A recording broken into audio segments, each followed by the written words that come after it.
कसं काय आणि राम राम पाहुणा मंडळी. काल होता रविवार व आमच्या अहोंना ही मशरूम बिर्याणी बनवण्याचा किडा चावला. पण माझ्यात असलेल्या टिकाखोर बायकोला काही ते रुचलं नाही, म्हणून मी मस्त अर्धा तास त्यांच्यासोबत वाद घातला.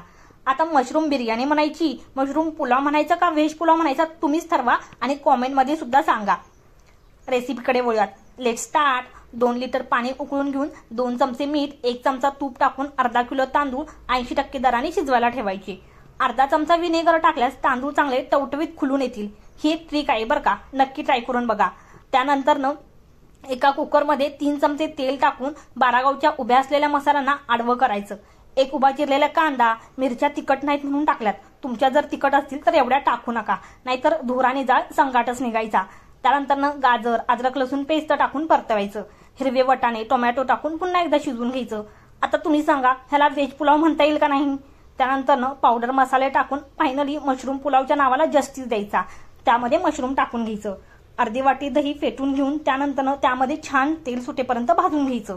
तांदूळ शिजलेले आहेत का पाहायचं. हे असे मस्त खिलखिले झालेले तांदूळ ची लेअर टाकत मशरूमच्या मसाल्याची ही लेअर टाकून घ्यायची आहे. पुन्हा एकदा तांदळाची लेअर टाकून पुन्हा एकदा मशरूमच्या मसाल्याची लेअर टाकायची. वरून थोडीशी कोथिंबीर टाकून बरिस्ता पसरवून घ्यायचा आहे.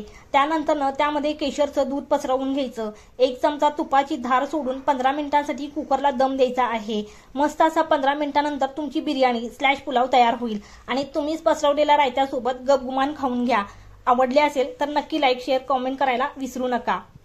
थँक्यू. Bye bye.